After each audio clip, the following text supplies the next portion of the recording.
자, 이야기 좀 확장해 보겠습니다. 하이투자증권 투자솔루션팀 이동근 차장도 합류해 주셨네요. 고맙습니다. 오늘 첫 번째 일발장전 내용 보시면서 가도록 하죠. 일발장전의 내용은 역시 기울어진 운동장이라는 표현을 썼고요. 모든 재료보다 수급이 선행한다는 거는 증시 격언의 아주 대표적인 내용이죠. 그러니까 수급이 일단 방향을 정해 놓으면은 그쪽으로 갑니다. 위든 아래든. 미국 쪽 이야기인데 최근에 그 미국의 주가 보시면은 깜짝 놀라시는 분들도 많으실 텐데 일단 백신의 발표 시점도 아주 절묘했죠. 추가 백신도 나올 가능성을 배제할 수는 없겠고 문제는 이제 이렇게 막 군부를 떼면서 유도를 하는데 누군가는 또 고점에서 팔았어요. 대규모로 팔았어요. 네. 다우지수 3만 포인트 근접하니까 대규모의 매물이 나왔는데 그걸 파악해 본 바 밑에서 산 수급입니다. 그러면 이들이 뭔가를 알았을까? 예, 그래서 이제 더 큰 바보 이론이라는 게 등장하고 있는데 이건 좀 그냥 찾아보시면은 인터넷에 대부분 나옵니다. 내가 10,000원에 사면은 11,000원에 누가 사줄 거라는 확신이 있으면은 1,200원에도 사고 1,300원에도 사는 거죠. 그러니까 11,000원에 누군가가 들어와야 됩니다. 근데 안 들어오면은 그때부터 이제 꼬이는 거죠. 그래서 이런 내용들 약간 추상적이고 관념적인 내용인데 만약에 주가가 여기서 더 끌어올린다면 미국 같은 경우에 이제 추가 경기 부양에 대한 논의 그리고 또 다른 백신이 막 등장하면서 경기가 또 정상화될 거라는 약간 상충된 내용이지만 저렇게 또 이야기를 짜낼 거라고 예상을 하고 있습니다. 자, 그래서 제가 말하고자 하는 바는 국내 시장은 지금 코스피가 7거래일 연속 상승했고 외국인 투자자들이 최근에 동향을 보면 한 2조 3천억 원 정도 순매수했죠.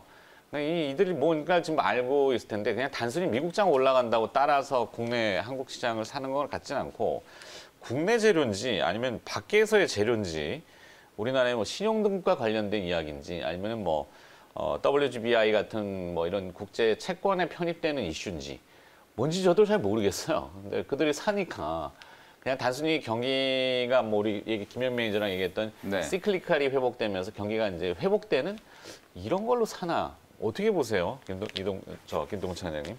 사실 이제 이거는 뭐가 맞다라고 얘기하기는 좀 어렵습니다. 근데 이제 저도 이제 여러 가지 얘기들을 들었고 나름대로 이제 좀 생각을 해보면은 몇 가지로 좀 이제 좁혀지는데 첫 번째는 일단 환율의 효과가 좀 있는 것으로 보여지고요. 사실 이제 환율의 효과는 있었는데 그동안에도 있었는데 다만 이제 적극적으로 못 들어왔던 이유는 환율의 효과보다는 불확실성에 대한 생각이 더 많았던 것 같아요. 사실 이제 대선이라는 불확실성을 앞두고 설사 환율 효과가 있더라도 외국인들이 공격적으로 사기에는 조금 뭔가 이거 좀 찝찝하다라는 부분들이 있었는데 이 부분이 이제 해결이 된 거지 않습니까? 어쨌든 간에 이제 이런 불확실성이 해결이 되면서 이제는 좀 적극적으로 사도 되지 않겠는가라는. 그러니까 최근에 보시면은 외국인들의 매수세가 들어오는 건 좋은데 상당 부분은 기계가 사고 있죠. 이게 이제 어떻게 보면 이제 프로그램하고 연결되어 있는 부분으로 사고 있게 되니까 그야말로 이제 베스킷으로 이제 그 인덱스를 사는 매수가 상당히 많습니다. 이런 것들을 보더라도 그동안 좀 못 사고 있던 부분을 갖다가 이제 버튼을 누른 거죠. 그야말로 버튼을 안 누르고 있다가 버튼을 누른 부분들이 있는 저는 측면들이 있다고 생각을 하고요. 두 번째는 이제 역시 이제 조금 더 길게 본다면은 이건 좀 너무 앞서가는 얘기일 수도 있는데 바이든 후보가 당선이 되면서 사실 그런 얘기들이 많이 되고 있죠. 머니 무브란 얘기들이 많이 되고 있어요. 선진국에서 이제 그 이머징으로 좀 자금의 순환들이 나타날 것이다. 달러 약세. 그렇죠. 달러 약세가 기본적으로 깔려 있는 상황에서 그동안 사실 이제 트럼프 대통령의 정책이라는 부분은 아메리카 퍼스트가 너무 강조가 되다 보니까 물론 이제 향후에도 그 기조가 막 확 변하고 그럴 것 같지는 않은데 어쨌든 간에 이 부분이 너무 강조되다 보니까 사실은 보시면은 계속해서 미국 증시만 올랐지 않습니까? 이제 시장만 놓고 보더라도 그러니까 상대적으로 이머징 증시가 상당히 찬밥 대우를 받았는데 이 부분에 대한 어떤 정책 기조가 좀 바뀌면서 자금들이 이제는 달러 약세와 더불어서 이머징으로 좀 이제 순환하는 이러한 기대감들이 좀 선반영되는 부분들도 분명히 있는 것 같고요. 그리고 이제 세 번째는 역시 이제 국내 증시에 대한 어떤 이런 펀더멘털에 대한 기대감들이죠. 그러니까 무엇보다도 여기에는 코로나19와 연관이 돼 있다는 말씀을 드릴 수가 있을 것 같은데 무슨 얘기냐면은 유럽이나 미국 쪽에는 지금 난리가 났잖아요. 어쨌든 간에 지금 이제 이 재확산세라는 부분이 정말 이거는 만만한 상황이 아닙니다. 그런데 상대적으로 우리나라를 비롯한 이 아시아권, 그러니까 동북아시아권 특히 이쪽은 상대적으로 이 컨트롤이 잘 되고 있는 부분이죠. 네. 그러면서 사실 그렇다고 해서 지금 뭐 그러니까 중국 쪽으로 막 자금이 대량으로 유입되기에는 뭔가 아직까지는 좀 이제 그 어떤 관계라는 측면에서 찝찝한 부분이 있고 그래서 최근에 보면은 이제 부각이 될 수 있는 시장이 대만이랑 우리 시장이라는 겁니다. 그래서 이런 부분들이 어떻게 보면은 외국인들의 시각이 이런 부분들을 조금 부각을 시키는 것이 아닌가라는 생각이 들고 그래서 사실 저는 이제 이런 앞에서 말씀드린 이런 이유들이 지금 우리 외국인들이 우리나라 시장에 좀 매수로 좀 전환하는 이런 어떤 하나의 동인이 되지 않는가 이렇게 좀 생각을 할 수 있을 것 같아요. 네. 자, 이게 좀 애매하게 꼬여 있는 재료인데 사실 이제 달러 약세라는 표현이 바이든 체제에서 역설적이긴 한데 지금 미국 금리가 시장 금리가 올라간단 말이에요. 그러면 이제 우리 이머징 뭐 우리나라 이머징으로 하진 않지만 아시아 이머징이나 그러면 금리 차이가 그동안은 미국 금리가 낮아가지고 거기서 차입을 해가지고 이쪽에 투자하면은 많이 먹었어요. 그렇죠. 근데 미국 금리가 지금 올라온단 말이에요. 그러면 이 금리 차이가 별로 안 나면은 사실 미국 달러가 약세로 간다는 논점은 논리에 맞지는 않거든요. 그렇죠. 근데 하여튼 최근에 보면 이제 이 환율이 좀 많이 떨어지고 원화 강세 때문에 외국인들이 그냥 기계적으로 들어온다. 여기까지는 뭐 이해하겠고 더 들어올 거냐의 여부는 아직 저도 모르겠고. 자, 하여튼 뭐 그들이 뭔가를 알고 있고 봤다면은 무엇을 살 거냐. 그래서 사실 뭐 중요한 거는 재료 뭐 이런 거보다는 수급이니까 수급이 지금 움직이는 섹터는 거래소 유가증권 시장 뭐 삼성전기 그다음에 이제 오늘 그 MSCI 반기 11월 리밸런싱이 있었죠. 네. 편출입이 있었기 때문에 뭐 SK케미칼 뭐 여긴 또 뭐 백신 관련 재료도 있으니까 그렇죠. 아스트라제네카에 네. 뭐 이런 것들 이렇게 좀 보자라는 네. 거죠. SK케미칼은 뭐 우리 종목 키워드 시간에 효자 종목 아니겠습니까? 네, 뭐 김행 매니저도 많이 그렇죠. 하셨고 뭐 여러 번 많이 또 언급을 드렸던 종목이고 실제로 최근에도 주가가 상당히 뭐 녹십자 SK케미칼이 거의 뭐 이제 코로나19 백신 CMO의 이제 전진 기지 역할을 하는 종목으로 이제 분류가 좀 되고 있고 방금 이제 MSCI 이제 반기 리뷰 언급을 해주셨는데 3개 종목이 이제 편입을 될 걸로 네. 예상이 되고 있죠. 두산중공업, SK케미칼, SK바이오팜. 바이오팜. 요 이제 세 종목이 이제 신규로 이제 편입이 됐을 때 SK케미칼만 놓고 보면은 이제 외국계 창구에서 한 1,000억 원대 이상의 이제 추가적인 자금 유입이 기대가 좀 되고 있는 상황이에요. 오늘 이제 수급 얘기를 하고 있는데 결국은 뭐 종목의 흐름이라는 게 결국 뭐 좀 거친 표현이긴 하지만 수급이 깡패다. 네. 사실상 뭐 지금 우리 차장님, 이동 차장님께서 말씀해 주셨던 것처럼 외국인들이 지금 사고 있는 걸 보면 정말 좀 이런 표현을 해도 될지 모르겠지만 정말 좀 시시하다. 그냥 사야 될 종목들을 시스템적으로 사고만 있는 그런 상황이거든요. 소위 말해서 우리가 좀 액티브하게 적극적으로 이 종목이 정말 뭐 좀 성장성이나 이런 것들에 좀 어드밴티지를 보고 공격적인 매수를 해가지고 주가를 좀 끌어올리는 그런 흐름이라기보다는 그냥 기계적으로 코스피 지수가 좀 올라가니까 지수가 올라가는 것만큼은 비중을 맞춰놓는 그 정도의 이제 수급이 좀 들어오고 있거든요.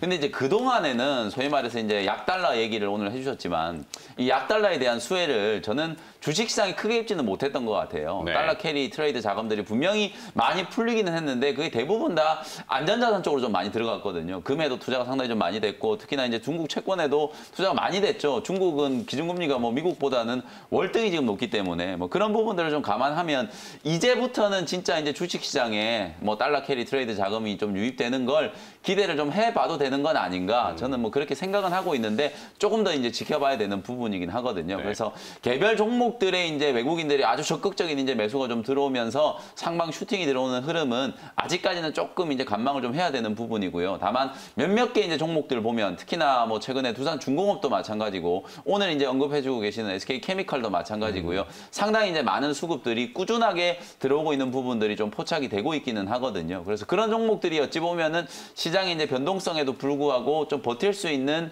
힘을 좀 가지고 있는 종목들이라고 판단을 좀 해보신다면 오늘은 정말 뭐 삼성전기도 그렇고 SK케미칼도 그렇고 두 종목 다 좀 놓치기 좀 아쉬운 그런 종목이다라고 말씀을 좀 드릴 수 있을 것 같아요. 네, 뭐 편출입을 하셔도 되고 네. MSCI 지수는 아니지만 저 리스트에서 일단은 외국인들은 글로벌 달러 약세 때문에 원화를 산 건 아닙니다. 이제 위안화, 중국이 위안화하고 지금 묶여가지고 원화를 샀고 원화를 사는 과정에서 주식도 같이 샀고. 그러니까 이 환해지를 하면서 사들였기 때문에 그냥 패시브 정도 자금이고 액티브하게 종목을 골라가지고 그렇죠. 찝은 건 아니에요. 그러니까 외국인들이 종목을 골라가지고 찝어서 그 종목의 시세를 노릴 때는 매우 특수한 경우이기 때문에 그때는 환에 연동되지 않습니다. 하여튼 뭐 외국인들 뭐 사는 거 그렇고 오늘 시장이 과연 우리는 어떻게 될 거냐. 저 기업들 리스트 말고 또 이 개별주를 보기에는 참 애매모호하고 어떨까요? 미국은 러셀 2000 지수가 좀 강한 건 있는데 우리는 뭐 할까요? 상대적으로 사실 이제 보시면은 그 오늘 삼성전기하고 SK케미칼 말씀해 주셨는데 네. 저도 뭐 삼성전기 같은 종목도 계속해서 좀 관심을 보였던 종목이고 다만 SK케미칼 같은 종목은 앞에서 말씀해 주신 대로 이제 그 MSCI 지수에 편입이 되면서 단기적으로는 조금 이런 종목들은 그런 게 있죠. 수급적인 부분을 말씀을 드리다 보면은 역시 이제 또 이게 편입 전에 좀 이제 그 주가가 먼저 오르고 사실 이제 편입 이후에는 이제 조금 또 그 매물이 나오는 또 이러한 또 과정들이 나타날 수도 있어요. 그렇기 때문에 사실 어떻게 보면은 역으로 이런 종목들에 관심 있으신 분들은 이렇게 좀 이제 그 오히려 이제 편입 이후에 주가가 조금 이제 그 차익 매물이라든가 이런 부분들이 나올 때 뉴스에 파는 거죠. 그야말로 이런 매물들이 나올 때 오히려 이 부분 이런 또 타이밍을 매수의 시점으로 한번 생각을 해보시는 것도 또 하나의 투자 전략이 될 수가 있고요. 뭐 말씀드린 대로 사실 SK케미칼 같은 종목은 앞으로 이제 백신이라든가 뭐 이제 치료제라든가 이런 부분들이 본격화될 때마다 사실 계속해서 시장에 주목을 받을 수밖에 없는 종목이지 않습니까? 사실 네. 어제 같은 경우도 뭐 계속해서 이 종목뿐만 아니라 바이넥스라든가 삼성바이오로직스라든가 이런 종목들 최근에 계속해서 이제 우리나라의 이런 CMO 기술에 대해서는 뭐 이미 글로벌리 인정을 받고 있는 상황이기 때문에 뭐 SK 케미칼 같은 종목도 이런 부분들과 연동이 되는 그런 측면에서 오히려 이제 이렇게 좀 MSCI 지수 편입이라는 이슈가 조금 이제 수급에 조금 이제 부정적으로 작용할 수도 있기 때문에 단기적으로 이런 부분들을 조금 어떻게 보면 매수의 기회로 삼는 이런 전략도 좀 필요하다. 이렇게 좀 정리해 드릴 수 있겠네요. 네. 자, 뭐 MSCI 지수 신규 편입 얘기 지금 나가고 있고 네. 그다음에 내일 또 옵션 만기라고 하죠. 그렇죠. 옵션 만기에 외국인들이 주식을 최근에 좀 샀는데 포지셔닝은 어떨까? 뭐 이런 궁금증도 유튜브에 지금 실시간으로 시청하시는 분들이 올리시는데 혹시 아시는 내용 있으면 좀 네. 전해주시고. 옵션 만기일 저는 이제 좀 상방을 보거든요. 네. 뭐 왜냐하면 지금 분위기가 뭐 코스피 지수는 일단 외국인들이 완전 좀 자리를 좀 잡아놓은 상태이기 때문에 네. 뭐 내일까지는 뭐 외국인들의 수급이 계속 조금 유입될 수 있는 가능성이 높다. 그리고 또 선물을 이미 조금 풀어놨다가 지금 이제 좀 쪼이고 있는 단계잖아요. 그러다 보면 이제 내일은 어찌 보면 우리가 좀 기대했던 상방 슈팅을 또 한번 생각을 해봐도 괜찮지 않을까. 그동안 이제 패턴 보면 외국인들이 이제 만기쯤 해서 코스피 선물이나 뭐 합성형들을 막 섞어가지고 이제 상승 그렇죠. 포지션을 잡아놓고 더 땡기면은 기관 투자자들이 또 따라가잖아요. 맞아요. 거기에 이제 현물을 싹 팔고. 네. 외국인들 잘합니다, 보면 그런 거. 그래서 뭐 그런 부분들 감안하면 내일 옵션 만기일 저는 무난할 거라고 보고요. 그래서 오늘 이제 제시해드렸던 종목들 아까 우리 차장님께서 잘 지적했던 것처럼 이제 수급 이슈라는 건 항상 좀 선반영이 되는 부분들이 있어요. SK 이제 케미칼도 여러분들 외국인들의 수급 동향을 보시면 최근에 꽤나 그래도 매집을 좀 많이 했거든요. 네. 다만 이제 아까 우리가 말씀드렸던 것처럼 전체적인 이제 시장의 수급 논리가 결국 이 지수 인덱스에 편입이 되는 거거든요. MSCI 한국 지수에 이제 편입이 되는 거기 때문에 한국을 산다면 SK케미칼, 뭐 두산중공업, SK바이오팜은 추가적인 매수세가 조금 들어올 수도 있다라는 걸 여러분들이 염두를 해두시면 좋을 것 같고 그래서 내일까지 뭐 SK케미칼의 목표 주가를 좀 본다면 한 48만 원에서 50만 원 정도까지는 한 번 정도는 오버슈팅 한번 나왔다가 녹십자도 이제 뭐 그랬잖아요. 그래서 SK케미칼도 한 번 정도는 오버슈팅을 또 기대를 한번 해봐도 되지 않을까라는 생각이 좀 들고 오늘 이제 그 종목 중에서 저는 한 종목 좀 추가를 좀 해본다면 네. 전혀 좀 뜬금없는 종목이긴 하지만 NHN 한국 사이버 결제를 좀 추가를 좀 하고 싶어요. 왜냐하면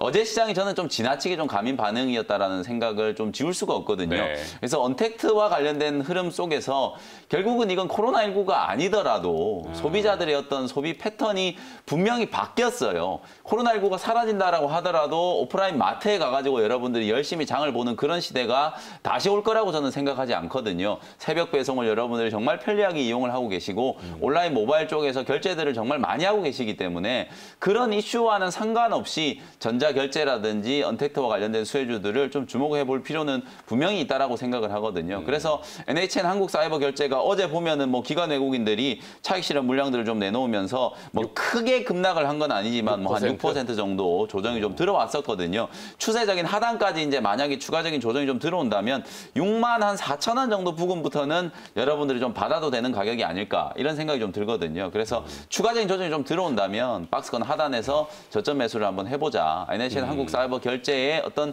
성장세는 백신이 개발된다라고 하더라도 결코 꺾이지 않을 거다. 이런 관점을 한번 좀 설명을 좀 드리고 싶습니다. 네. 자, 34분, 35분 향해 가는데 보내드릴까요, 일찍? 네, 뭐 오늘은 요 정도로. 네. 연달아 물어보기는 그렇고. 그러면 안녕. 네, 오늘은 뭐 무료 방송이 없으니까요. 네. 시장 대응 잘 하시고 내일 이제 옵션 만기일 저는 조금 다이나믹한 시장을 좀 기대를 하고 있거든요. 그래서 내일까지 좀 좋은 시장을 한번 기대를 해보고 특히나 뭐 또 코스닥에 중소형주들을 많이 갖고 계신 분들은 뭐 기관 외국인들이 지난 금요일 날도 거의 뭐 7천억 가까이 투매를 좀 했고 어제도 거의 뭐 3천억이 넘게 매도를 했잖아. 이틀 동안에 1조 원이 넘게 이제 매도를 좀 했기 때문에 지수를 추종하는 뭐 시총 상위 종목들 위주로 옵션 만기일 날 다시 조금 매수를 좀 해줄 수 있는 가능성이 좀 있으니까요. 코스닥 종목들 대응하실 때도 좀 잘 참고를 하셔서 내일 옵션 만기일 대응 잘 하시고요. 내일 또 장 끝나고 나서 저는 무료 온라인 공개 방송 또 준비해드리겠습니다. 알겠습니다. 자, MBN 골드의 김영민 매니저가 오프닝 함께 해주셨고요. 오늘 고생하셨습니다. 네, 감사합니다.